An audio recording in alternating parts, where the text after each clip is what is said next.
Are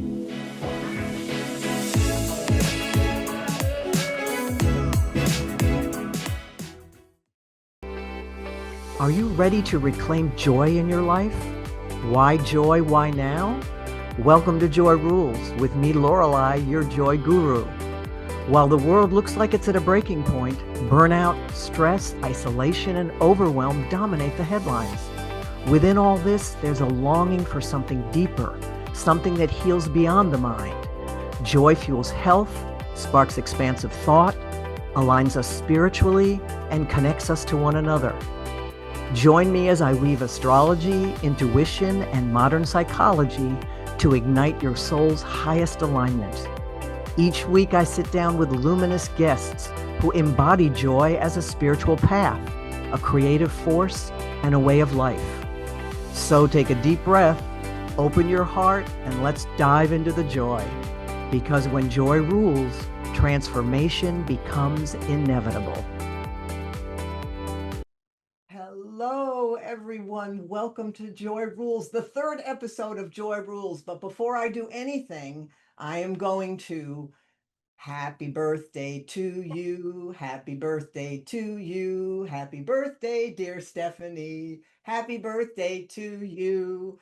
Thank you. Welcome. What an honor it is to have you here on your birthday. I'm so thrilled you were able to do this, and we're going to get right into our thing in just a second. I got this guidance, when I decided I'm doing nothing on the Fridays of my show, but being in the energy, like just getting guided what to read and what not to read, whatever. And it so has served me, because one of the things that I got was I want to do like a 2-minute, and I'll do this every time now, state of the universe for all of you, because we're all in these energies together. We're always together. But so right now, the planet of communication, Mercury, the little guy with the giant reputation that we hear so much about, retrogrades are beautiful. It's just a question of adjusting your rhythm. So when Mercury is in retrograde, which it will be until the end of the month, until November 29th, early 30th, it's a time to regroup. It's a time to reevaluate, review. What I love to say is, I'm Cancer rising, don't add anything to the plate of your life. Like, look at your life on a plate and go, oh, this piece, let me examine that. If you allow yourself to slow down, now, of course, this is coming at Thanksgiving, which is obviously perfect, because there will be all kinds of, my sense, family discussions of, oh, no, I remember it this way. I remember it that way. The beautiful healings occur, well, all the time, but during retrogrades, because we're more open. We're not as conditioned. Like, we're not as wedded to what we think that's the way I've always thought about it. So if there's anything in your life, and this is for all of you, whether you're watching, listening, who you forward this to, if there's anything in your life that you want to think about differently, I want a new thought in this area of my life because I do not feel joy. I don't feel happy. This feels like crap. I want a new thought. The reframe, that's one of my favorite gifts of Mercury in retrograde. It's like, intend that.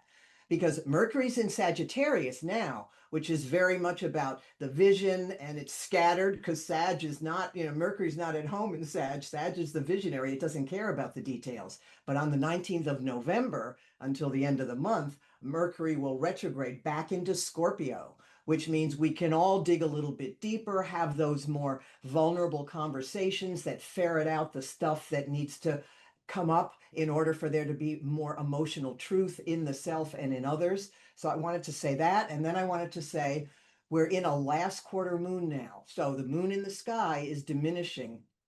That is the let go, cry, purge, plow under the crops, because we have a very powerful Scorpio new moon on November 20th. And so between now and then, this is an opportunity to let come up any of the old stuff and go, wow, I don't need that anymore. It's time to weed the garden. It's time to, so I wanted to say that as well. So that's my state of the universe. So Stephanie, so I just want to say thank you so much to our mutual friend, Tammy Billups, who will be watching the replay because she has a client at 3 on Fridays, because she was the one who recommended that I reach out to you as I'm formulating this whole my intention in my life is joy. And now I'm in this inquiry and this study because of your journey and who you are and what you're standing for and the shifts that you've recently made in your life. So I reached out. We had our, what I'm calling for me, my the pre connect the connection call, my connection with my guest. So we're talking, and you said what this is what's so beautiful for me, Stephanie. It's like I'm really looking at that connection call with my guest as what's going to guide the show. In other words, what the message. And so when you said, it was towards the end of our time together too, towards the end, you said we talked about so many things, but you said, I have felt in my life up until recently that my joy bucket had holes in it. And then you mentioned Brene Brown's work, Foreboding Joy, her thing with Oprah. So I went down and I decided rabbit holes are beautiful as opposed to, when we said we got lost. And in fact, let me say this for all of us now. We may all be going down rabbit holes of something that catches your interest that may not be on your schedule, but you find yourself, oh, that book just fell off the shelf. I got to open it up. And you get a message, but maybe it takes you off your schedule. So foreboding joy, again, essentially is we can be so in a joyful state, in bliss about whatever, and then we rehearse, as she says, tragedy. Like, oh my God, but what if my baby dies? Or what if, the money runs out, or, whatever it is. So then we went back and forth on the piece about gratitude, that gratitude is the antidote, for foreboding joy. And you said, so then we're going to dive in. You said, I've had a love-hate relationship with gratitude. So all of that to say, especially since this is your birthday, and the roses are actually, I was guided to that for you. For if I were with you, I would be giving you roses. So yeah, and how you now, you shared with me right at the very end, your work is shifting in terms of what's driving the bus, right? So any of that you want to speak to, because we've already chatted about it, but what you Right. Yeah, well, to give context, I think is probably going to be the place to start. So this idea of my joy container having holes, that has been a lifelong experience. There's a point in childhood where I was happy and joyful, but for most of us, something happens, right? We have a wounding event and things shift and personality changes and coping mechanisms and all of that. And so there are a lot of other adjectives I would use to describe myself, but being the happy, perky, fun, sort of lighthearted, that has always been my growing edge. And several years ago, my soul turned me upside down.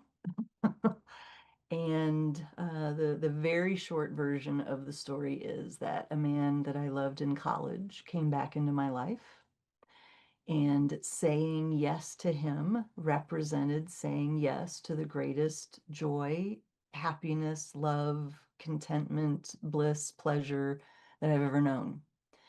And so in in being who I had to be to say yes to that, to choose that, because there's a whole lot of other things that meant I was saying no to,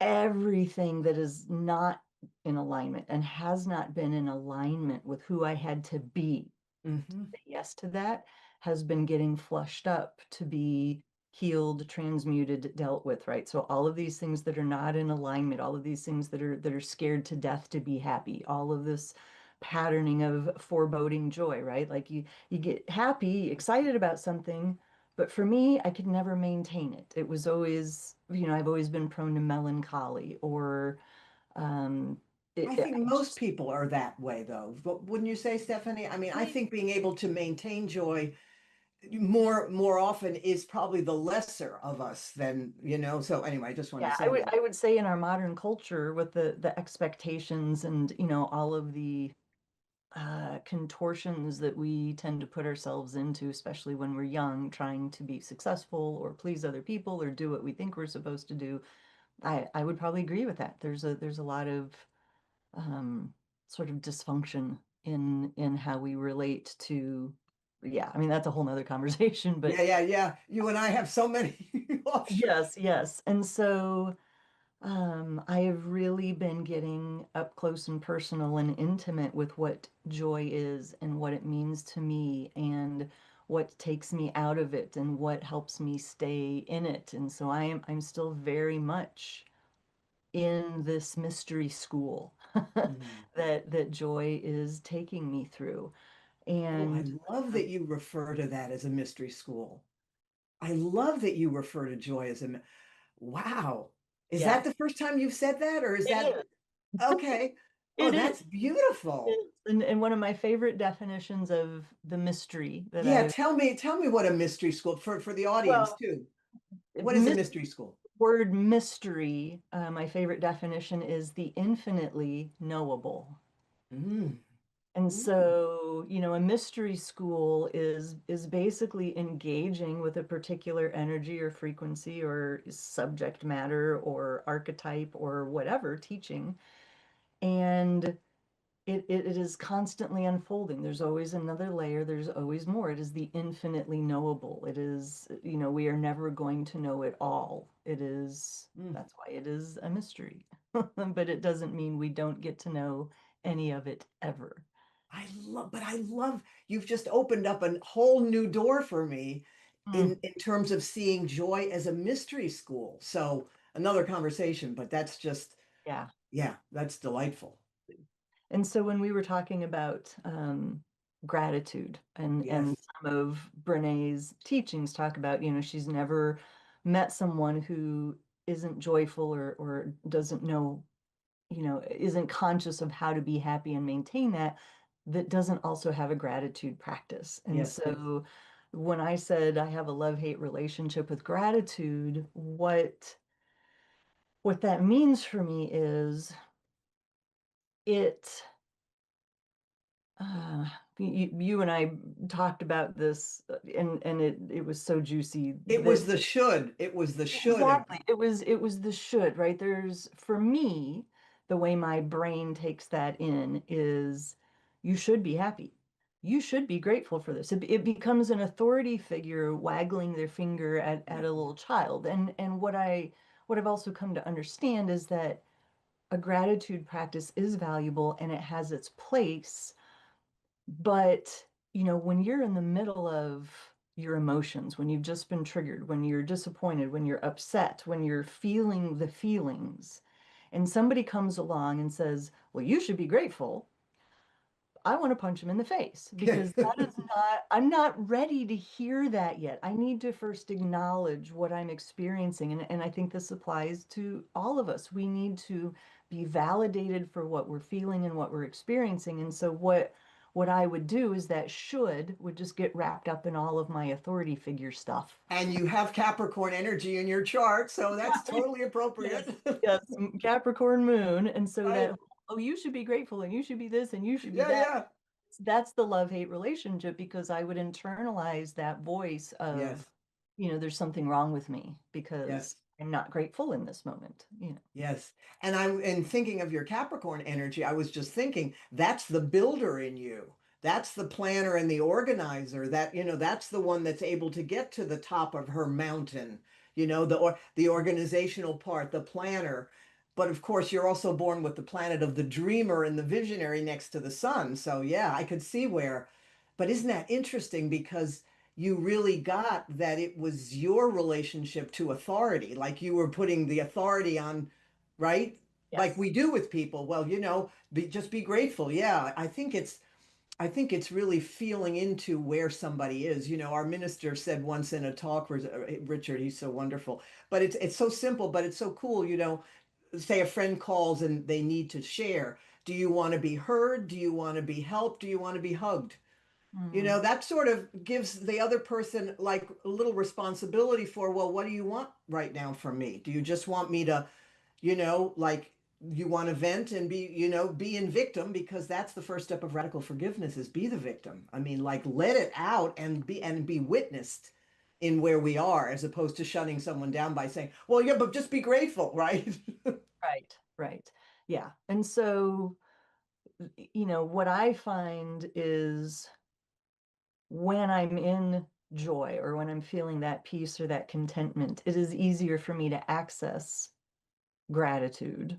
And so I take advantage of those times to just to just say, stand outside with my face in the sun and say, thank you, sun, thank you for the warmth, thank you for all of the things that I can think of, because that helps, when I'm in a space where that is genuine, that helps build the practice within me so that I can access that more easily when I start to move off of center. Yes. And since we talked, and this is so beautiful because I went back and played the little clip from Super Soul Sunday and another clip of Brene Brown talking about the connection for her between joy and gratitude. And she shared, and I wrote it down. Now I can't find it. Oh no, I got it. And she shared it on this little clip, and it's from a Jesuit priest. So get this. It is not joy that makes us grateful. It is gratitude that makes us joyful. So there's another thing to wrap our head around. In other words, like being grateful before the joy. So like when you just go out and go, oh, great, I'm grateful for the sun on my face and whatever, that gratitude does elicit joy, right? I mean, with the basking in the sun. So I just thought, how interesting is that that I would come across that quote like just about 45 minutes before you and I were going to be talking about this, that it's Yeah. not joy that makes us grateful, it's gratitude that makes us joyful. It's probably another show too. Yeah, I am sure that that would be true. And another thing for me that's personal to me, and I know it's a little different for everybody based on their own composition, psychic composition and their experiences, but um, joy in some instances is also a choice for me. Like when I look at the Totally. movements of my mind and the place that's easy for me to go to or the place that's challenging for me to go to, right? It's easy for me to go to disappointment or, foreboding joy or whatever, because that's been my pattern. And so for me, building a mindfulness practice to just check in with myself and go, okay, Steph, you can choose. You can choose in this moment to react this way, or you can choose to react this way. And so it's not a shaming. It's not a forcing or trying to make myself be something I'm not. It's just interrupting the patterns, Yeah, the interrupting pattern my interrupt. own Yeah. mental patterns. Yeah. Yeah. Yeah, and it's really a beautiful way to honor the Capricorn energy in you because it's really taking responsibility. I have like a big sign on my fridge that says choose joy because I'm real clear that it is a choice. And everything is a choice. I mean, even that breath between. So I'm curious, when you're working either one-on-one with people or in retreats or in all the various things that you do, share with me, and I didn't ask you this on our call, but it's coming to me now. What are the things that bring you the most joy in the work when you're doing your thing? I mean, you're doing your thing now, and I mean, you're always doing your thing. But when you think about when I'm in the most joy when I'm working with people or facilitating something, because you've just created something. But hey, Yeah, yeah, yeah. So there's several pieces to it. I love the creative process. So whether I'm actually making something with my hands or creating content, it is first and foremost a connection with spirit. It is that thing that we all strive for, that feeling of oneness and unity and flow, that there's no ending or beginning. It's just spirit moving through me in the creative process. So that is very enlivening for me. When I'm actually, with students or clients or, people that I'm serving, it is similar. It is that connection with spirit, that feeling that yes, I'm the one who's the coach or the teacher in that moment, but I'm also very aware that I'm not necessarily the wisest one or the one in charge, because I'm always calling and let me call in spirit, let me call in their higher self, their soul, all of the guides and helpers. And so being in that state of flow and connection to be able to witness shifting in the other person, right? The Yeah. aha moment or the transformation or the healing or the releasing or whatever it is, that is such a privilege and an honor to be a part of. I mean, it's a death and rebirth, is it not? I In mean, them. it is. All of these little things are, yeah. I mean, I mean, I'm we just thinking of you being Scorpio and having all this, Scorpio energy. I mean, the death and rebirth process is what you just described. it is, yeah. And it shows up in our lives, minuscule, tiny little moments throughout Hmm. the day. And it shows up, in processes that can take a year or 2 or 3 years. Like there's all varieties and intensities of death and rebirth just from simply uh, our breath itself, right? The Yes, yes, inhalation and the exhalation is a in inspiration, if you think yes, of it that yes. way, inspiring. Yeah, definitely a death and rebirth process. So, what is it that you've now, this new, you've created something new now, correct? Are you talking about the program that I just Yeah. launched? Yes, yes. It's interesting because it's new in that the timing was finally right for me to launch it, but it's something that I created or knew was going to be coming through me 5 years ago. Ah, And so I'll hold up my Oracle deck, empath activation cards. When I was creating the guidebook to go with the cards, my publisher asked me to, like most Oracle decks have the introductory part in the beginning. Here's how to use an Oracle deck, and here's some example spreads and all of that sort of stuff. So as I was mhm. creating these spreads, I got this download of a 10 card spread that was kind of like a mini ascension activation launch sequence. Nice. And so I knew at the time that that was going to become a mystery school. And so that is what I'm actually in progress with. Our first session was November 6th. And so Ah, that has been an amazing experience, also up leveling me into more joy, right? yeah. Um, So what's the, like, what would be, if you're aware of it, what is the shift when you just said that, like in this versus like not all of a sudden, but you being aware that there's an uptick in, yes. And this goes to the conversation we had about the motivational energies that animate my business. In the past, it was very much, you know, going into those deep places and heavy processing and intense emotions and, cathartic work. And I am I am complete with that approach. I'm not saying that those things are not useful. It's just I'm not the one being called to do those anymore. It's the platform of joy. I want to create from a place of joy and from a kind of raising the bottom sort of perspective. And so this mystery school is really an accelerated process of um, we're not focusing it from a place of what's wrong. Mhm. It's, meeting us where we are and opening ourselves up to these ascension frequencies in our own personal journey. Yes, beautiful. Well, but it is interesting because one of the things that in the Book of Joy with the Dalai Lama and the Desmond Tutu, they talk about, and I would say maybe this applies too, we can actually feel joy in suffering, not because we're suffering, but in the suffering itself. There can be a deep joy actually in that process somehow.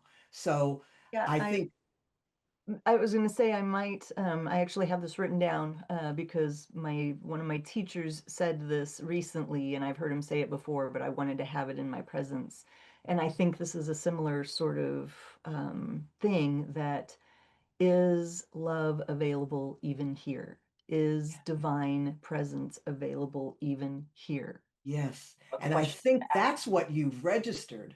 ask. That Hmm. fit because again, your Scorpio energy in the Scorpio house, that certainly could suggest all kinds of misuses of power, abuses of power, you going to the bottom to to be able to facilitate the work that you Yes. do. And I don't need to go there anymore. And I so appreciate you saying it that way. Yeah. Or you don't go there within the same way. Right. You know what I mean? Because obviously the work that you do with as a shaman, I mean, it is about shifting paradigms, shifting energies. So, Mm-hmm.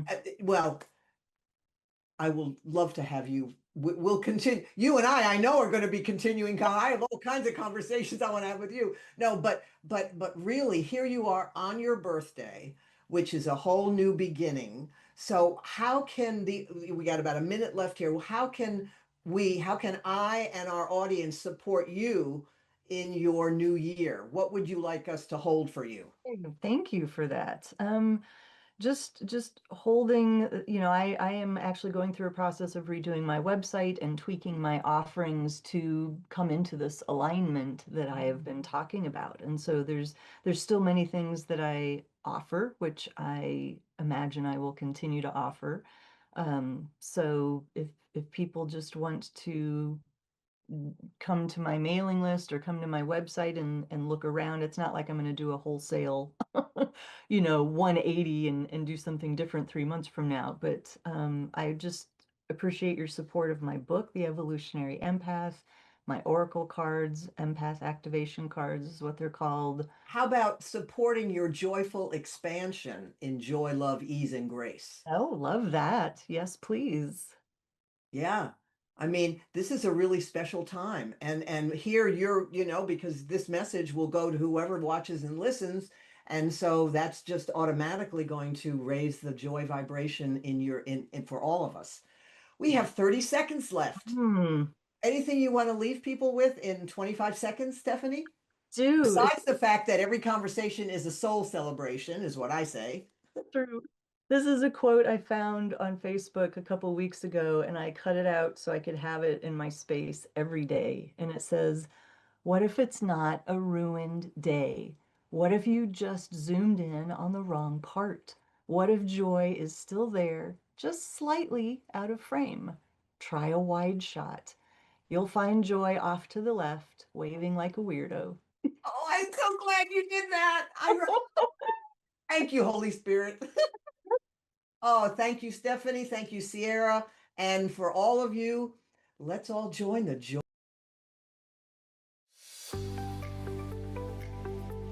Thank you for listening to Joy Rules with me, Lorelei Robbins, your joy guru. If this episode sparked something in you, don't keep joy to yourself. Share and spread the light. Tune in the second and fourth Friday of the month at noon Pacific, 3 p.m. Eastern, right here on Transformation Talk, where together we reclaim joy as the foundation for transformation. To dive deeper, visit me at joyrules.com. And remember, joy isn't optional, it's essential. And visit joyrules.com for lots more joy. Until next time, keep choosing joy and join the joy revolution. And until we connect, I wish you blue skies, green lights, and lucky stars.